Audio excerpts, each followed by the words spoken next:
Assalomu alaykum. Bugun dasturimizda katta fojia. Ukraina dronlarining Tataristonga hujum qilishi oqibatida 13 kishi halok bo'ldi. Shulardan 7 nafari o'zbekistonliklar.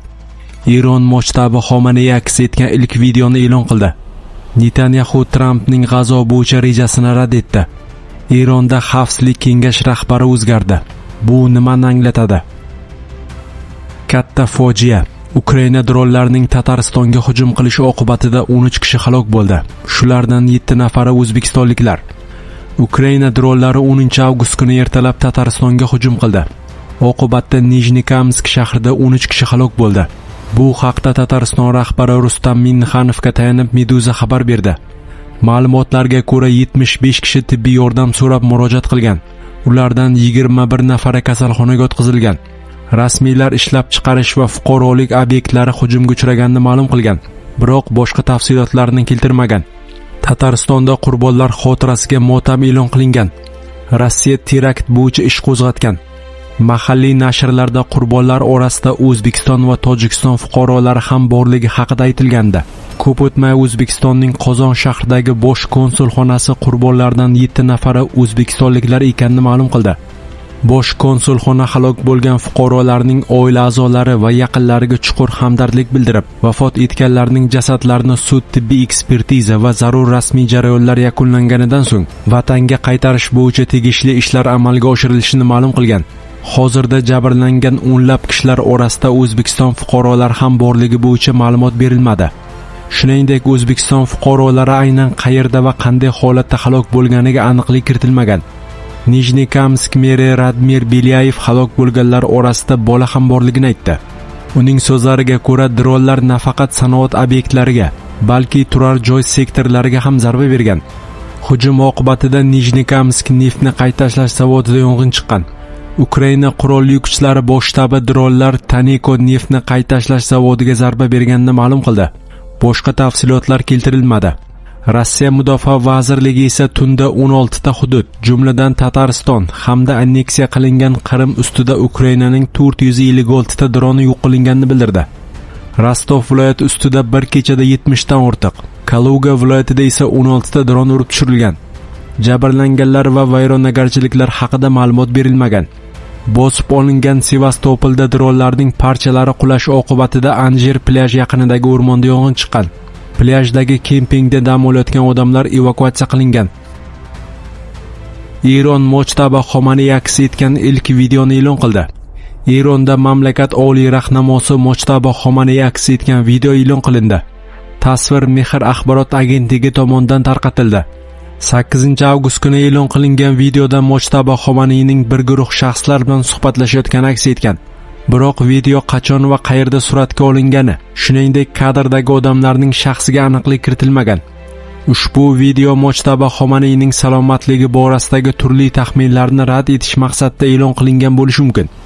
U 28 fevral kuni AQSh va Isroil hujumlari oqibatida halok bo'lgan otasi Oyatulloh Ali Xomaneyning o'rnini egallagan edi. Mochtabi Xomaney hujumlarda olgan jarohati va xavfsizlik tufayli hamon ommaga ko'rinish bermadi. U iyul oyida otasining dafn marosimida ham qatnashmadi. Janozada Xomaneyning 3 o'g'li Mustafo, Meysam va Mas'ud ko'rinish berdi. Marhum rahnamo 10-iyul Go'tar kechasi Imom Rizo maqbarasida dafn etilgandi. Hozirda AQSh va Isroil razvedkasi mochtabi Xomaneyning joylashuvini, tirik yoki yo'qligini aniqlash ustida ishlamoqda. Ta'kidlanishicha, oliy rahnamo taxminan 150 kundan beri telefondan foydalanmagan, kompyuter ishlatmagan va maxfiy boshpanada yashirinib kelmoqda. Mochtabi telefondan foydalanmayotgan bo'lishi mumkin. Unda aloqaning boshqa usullari, masalan, kichik qog'oz parchalari bor, degan Mossad bo'limining sobiq rahbari Rami Igra. Uning so'zlariga ko'ra, Eron hukumatı oliy rahnamoga axborot yetkazishda ko'p qatlamli kuryerlar tarmog'idan foydalanadi. Kuryerlar maktubning mohiyatini bilmagan holda uni faqat qo'ldan qo'lga yetkazadi. Rami Igra Eron oliy rahnamosiga chiqishning yagona real yo'li u bilan aloqada bo'lgan agentni yo'llash ekanini ta'kidlagan. Biroq Xomaneyning atrofidagi har bir shaxs o'ta qattiq tekshiruvdan o'tkaziladi. 7 avgust kuni Isroil ommaviy axborot vositalari mochtabi Xomaney o'ta og'ir ahvolda ekani haqida xabar bergandi. Uning hozirgi yashash joyi va mamlakatni boshqarish salohiyati shubha ostiga olingan. Mojtaba Xomaniydan video murojaatlar va ovozli xabarlar yo'qligiga qaramay, uning bayonotlari Eron davlat agentliklari tomonidan tarqatilmoqda. Netanyahu Trampning G'azo bo'yicha rejasini rad etdi. Isroil bosh vaziri Benyamin Netanyahu AQSh prezidenti Donald Tramp tomonidan tuzilgan Tinchlik kengashining G'azo sektoriga oid rejasini rad etdi. Netanyahu bu haqda 9-avgust kuni Isroil hukumat yig'ilishi boshida ma'lum qildi. Uning ta'kidlashicha, Hamas to'liq qurolsizlantirilmaguncha Isroil qo'shinlari G'azodan olib chiqilmaydi. Isroil mudofaa armiyasi Hamas qurolsizlantirilmaguncha qo'shinlarni olib chiqmaydi. Hamas qurolsizlantirilishi kerak deganda men og'ir qurollar, yengilroq qurollar, umuman barcha turdagi qurollarni nazarda tutyapman. Gap haqiqiy qurolsizlanish haqida ketmoqda. Soxta qurolsizlanish haqida emas, dedi Isroil bosh vaziri. Netanyahuning ta'kidlashicha, Hamas hanuz Isroilga hujum qilish imkoniyatiga ega. Biroq uning aytishicha, guruh so'nggi haftalarda hujum uyushtirmaganining sababi Isroilning javob zarbasi qanchalik kuchli bo'lishini bilishidir.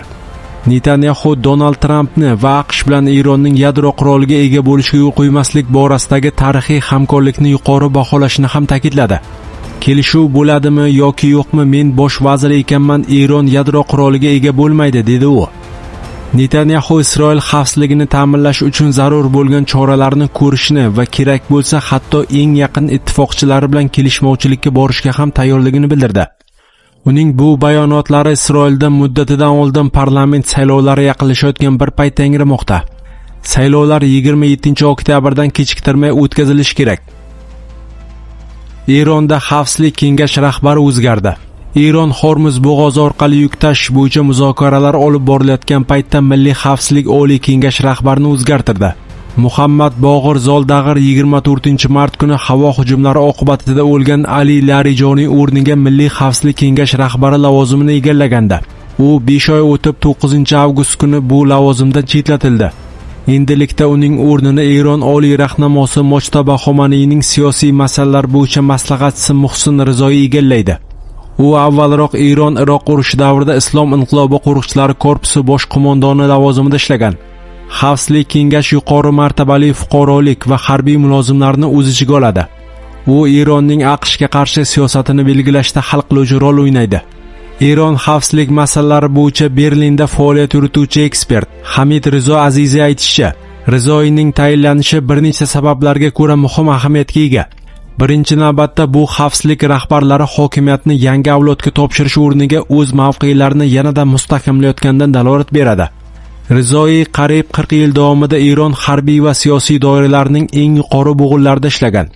U harbiy faoliyatidan tashqari bir necha bor prezidentlikka o'z nomzodini qo'ygan, biroq muvaffaqiyatsizlikka uchragan.